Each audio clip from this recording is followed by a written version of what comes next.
সুপ্রিয় বন্ধুরা, আরআর ফাউন্ডেশনের প্রজেক্ট ভিত্তিক পিএইচপি মাইএসকিউএল সিরিজ টিউটোরিয়ালের দ্বিতীয় পর্বে আপনাদেরকে আবারও স্বাগতম। গত পর্বে আমরা একটি এইচটিএমএল ওয়েবসাইটকে ডাইনামিক তৈরির কাজ শুরু করেছিলাম। এই পর্বে আমরা সেই ওয়েবসাইটটির ডাইনামিক টাইটেল তৈরির কাজ আরম্ভ করব। আপাতত আমাদের ওয়েবসাইটটিতে শুধু ওয়াইল্ড লাইফ নামক একটি লেখা রয়েছে, কিন্তু কোন পেজে আছে সে সম্পর্কে কোনো ইনফরমেশন নেই। আমরা কাজ শুরু করি। আমরা এডিটরে ফিরে যাব।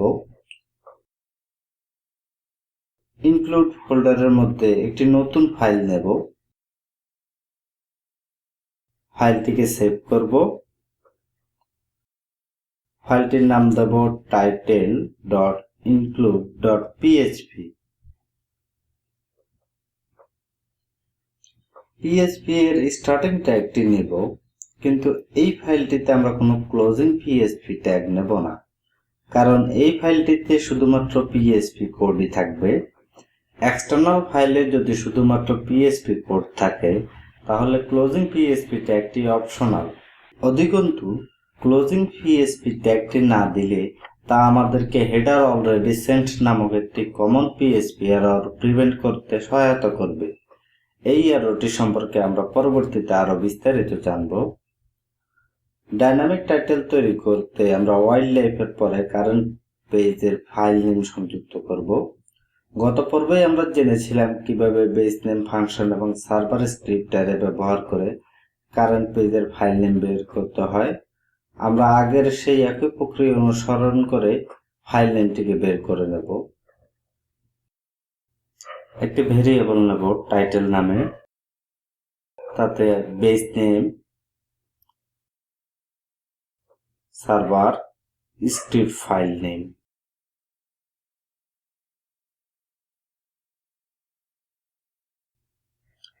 কিন্তু ফাংশনটিকে আমরা এখানেই শেষ করব না, কারণ ফাইল নেমটি থেকে এবার আমাদেরকে এক্সটেনশনটি বাদ দিতে হবে। এজন্য একটি কমা দিয়ে কোটের মধ্যে ফাইল এক্সটেনশনটি লিখে দিলেই সেটি আমাদেরকে এক্সটেনশন থেকে বাদ দিয়ে শুধুমাত্র ফাইল নেমটি রিটার্ন করবে। contact.php পেজে ফিরে যাব।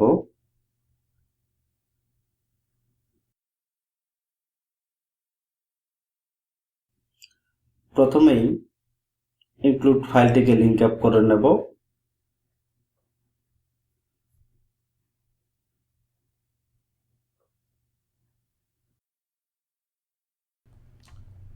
title.include.php।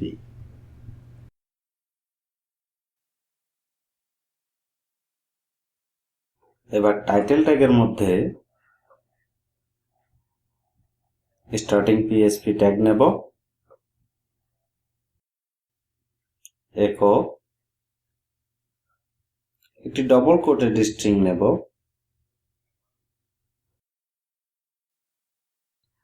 and #8212 semicolon. ভেরিয়েবলটিকে একটি ব্রেসের মধ্যে নেওয়ার কারণ হচ্ছে আমাদের একটি এইচটিএমএল এন্টিটি রয়েছে এখানে, তার মধ্যে কোনো স্পেস নেই। এই কারণে আমরা ভেরিয়েবলটিকে একটি অতিরিক্ত ব্রেসের মধ্যে নিয়েছি।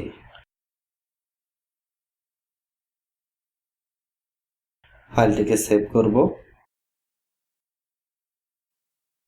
আমরা ব্রাউজারে ফিরে যাব।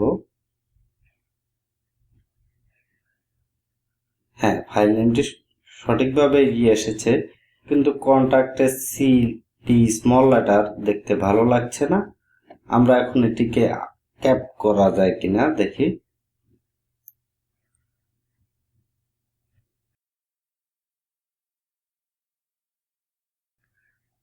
এজন্য আমরা টাইটেল ভেরিয়েবলটির জন্য ইউসি ফার্স্ট নামক একটি পিএইচপি এর বিল্ট ইন ফাংশন ব্যবহার করব।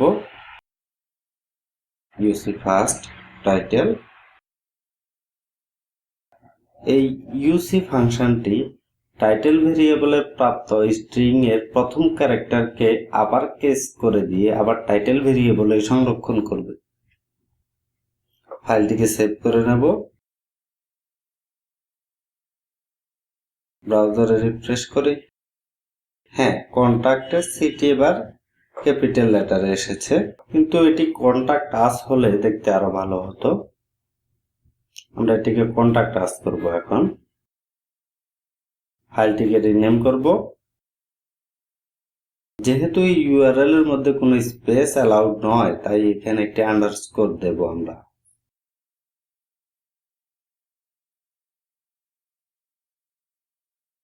ব্রাউজারে ওপেন করব।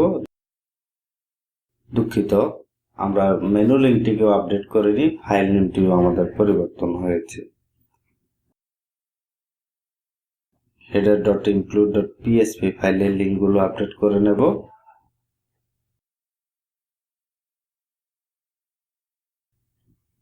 এখানেও কন্ট্যাক্ট আন্ডারস্কোর আস।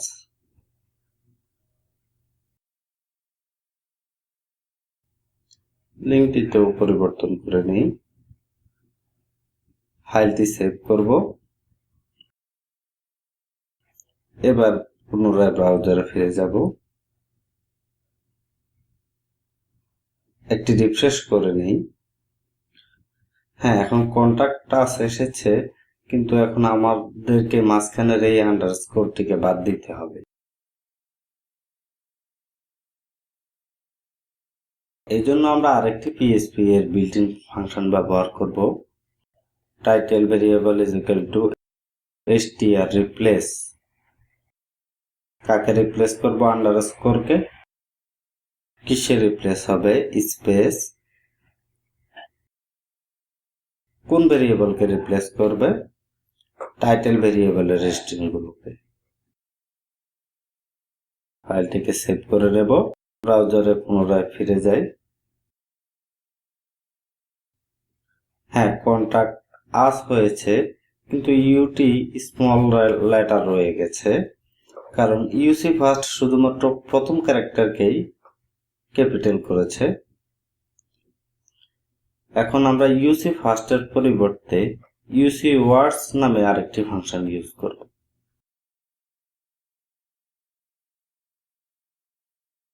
রিফ্রেশ। হ্যাঁ, এখন সঠিকভাবে আমাদের কন্ট্যাক্ট আস এসেছে। এখন আমরা এই মেনুটিতে কাজ করব।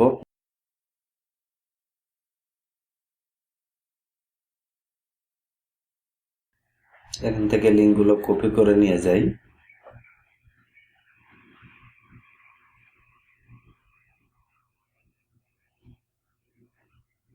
টাইটেলের কোডটিও কপি করে নিয়ে আসি।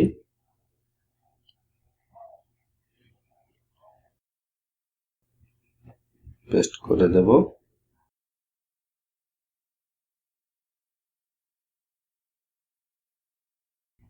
রিফ্রেশ। হ্যাঁ, ওয়াইল্ড লাইফ ইন্ডেক্স এসেছে, কিন্তু আমাদের এটি তো ওয়াইল্ড লাইফ ইন্ডেক্স হবে না, এটি হবে ওয়াইল্ড লাইফ হোম। এ ধরনের স্পেশাল কেসের ক্ষেত্রে আমরা সাধারণ ইফ কন্ডিশন ব্যবহার করতে পারি। If title is equal to absolute is equal to index। Title যদি ইন্ডেক্স হয় তাহলে title is equal to home. অর্থাৎ যদি টাইটেল ভেরিয়েবলের স্ট্রিংটিকে সেই ইন্ডেক্স পায়, তাহলে সেটিকে হোমে পরিবর্তন করে নেবে। সেভ।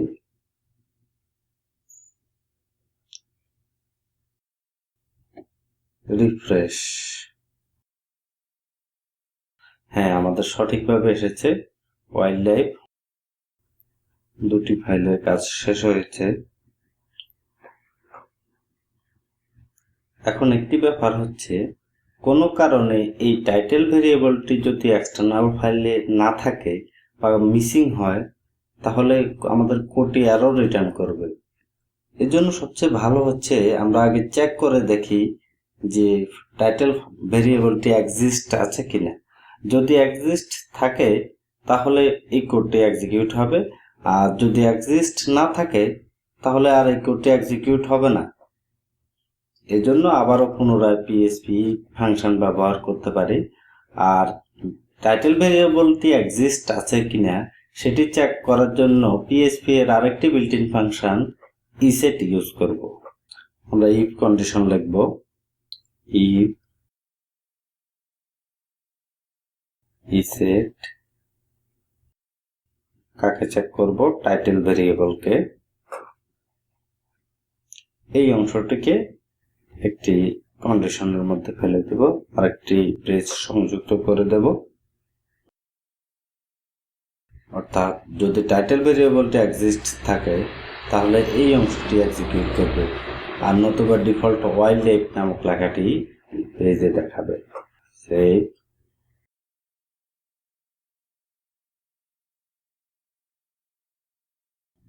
না, কোনো সমস্যা নেই।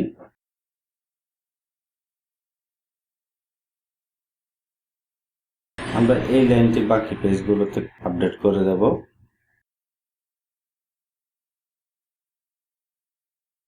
gallery.php ফাইলটাতে লিঙ্কটি আপডেট করি।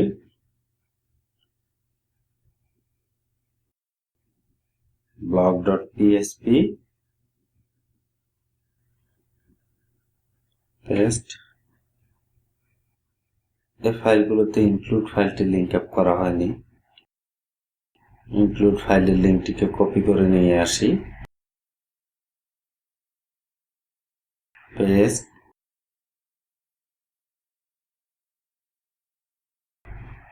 Paste, save all.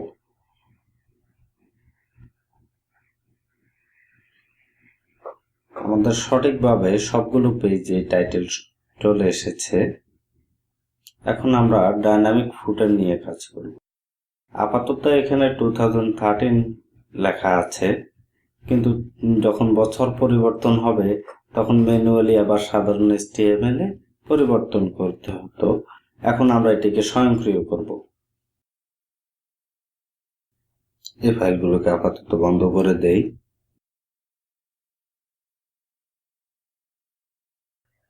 footer.include.php ফাইলটিকে ওপেন করব।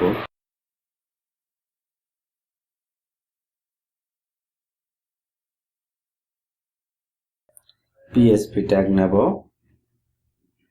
এই ফাইলটিতে অবশ্যই ক্লোজিং PHP ট্যাগটি দিতে হবে, কারণ এই ফাইলটিতে PHP কোডের সাথে প্লেন HTML কোডও রয়েছে। আমরা স্টার্ট ইয়ার নামে একটি ভেরিয়েবলে সাইটটির স্টার্টিং ডেট সেভ করব। স্টার্ট ইয়ার =2012 দেব।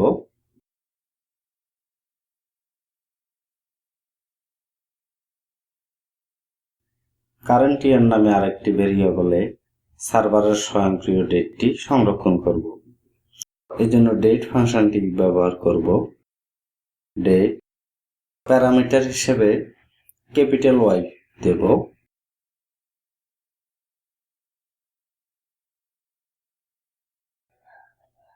এখন একটি ইফ কন্ডিশন লিখব। If start year absolute equal to এটি কম্পারিজন করবে ভেরিয়েবলের ডাটাগুলো। স্টার্ট ইয়ার যদি কারেন্ট ইয়ার হয় তাহলে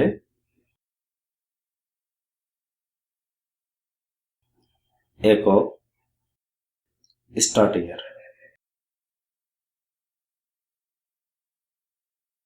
এলস যদি স্টার্ট ইয়ার এবং কারেন্ট ইয়ার আলাদা হয় তাহলে echo আরেকটি ডবল কোটেড স্ট্রিং নেব।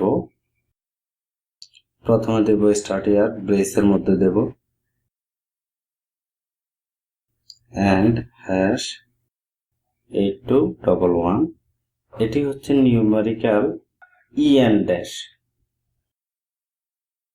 আরেকটি ব্রেসের মধ্যে কারেন্ট ইয়ার ভেরিয়েবলটিকে নেব। স্টেটমেন্টটিকে শেষ করব,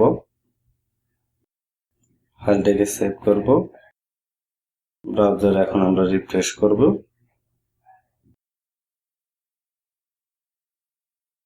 কোনো একটি সমস্যা হয়েছে, শুধুমাত্র 2012 এসেছে। আমরা একটু চেক করে দেখি। এখানে আমরা একটি সেমিকোলন দিতে ভুলে গিয়েছিলাম। একটু 1 2 এর পরে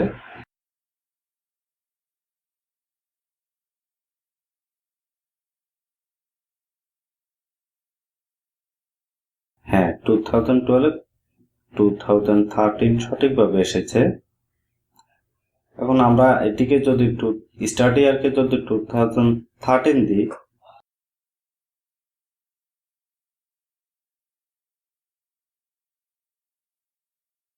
তাহলে শুধুমাত্র একটি ডেটে দেখাবে, একটি ইয়ার প্রদর্শন করবে। দুঃখিত, আমি ডেট বলছি। এটাকে আবার 2012 করে দেব। এই ক্যাপিটাল ওয়াই পরিবর্তে আমরা যদি স্মল ওয়াই দেই তাহলে কি হবে? এটি ইয়ার থেকে শুধুমাত্র 2টি ডিজিট প্রিন্ট করেছে। এখানে 4টি ডিজিটই দেখতে ভালো লাগছিল, ক্যাপিটাল ওয়াই করে দেব।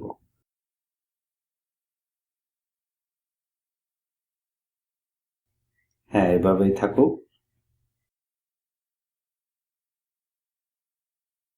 ওয়েবসাইটটিকে রিফ্রেশ করলে প্রতিবার এই একটি ইমেজে লোড হচ্ছে।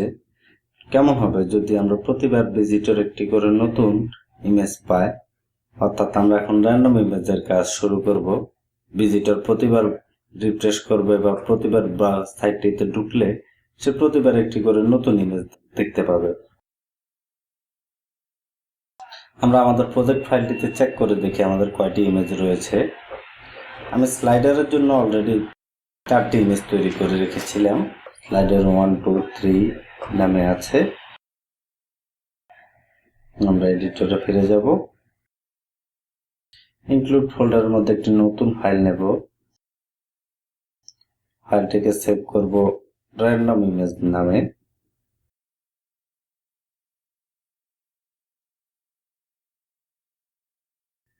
পিএসপি এর স্টার্টিং ট্যাগ নেব আবারও। আমরা একটি অ্যারেতে ইমেজ ফাইলগুলোর নামকে সংরক্ষণ করে নেব।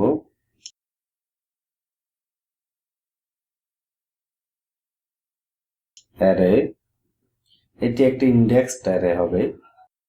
স্লাইডার 1, দুঃখিত, স্লাইডার হবে প্রথমটি, কমা স্লাইডার 1,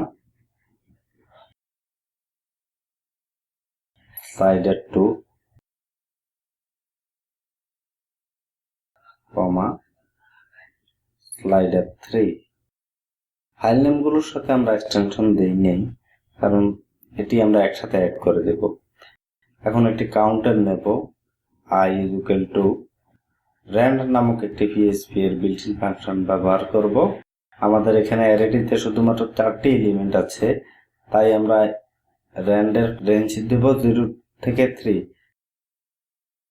এখন আরেকটি ভেরিয়েবল নেব সিলেক্টেড ইমেজ নামে। একটি ডবল কোটেড স্ট্রিং নেব আবারও, ইমেজেস স্ল্যাশ, হ্যাঁ আমাদেরকে ব্রেসের মধ্যে ইমেজেস, এখানে ইন্ডেক্সের মধ্যে দিব i, ব্রেসটিকে শেষ করব .jpg। এক্সটেনশনটিকে আমরা একবারে অ্যাড করে দেব, যেহেতু সবগুলো ফাইলের এক্সটেনশন jpg রয়েছে। সেভ। এই ভেরিয়েবলটির নাম কপি করে নিয়ে যাই।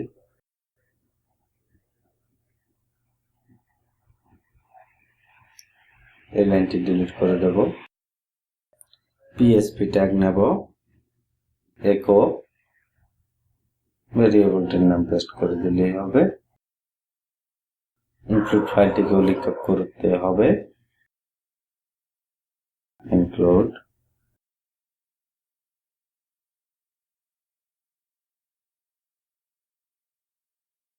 Random image.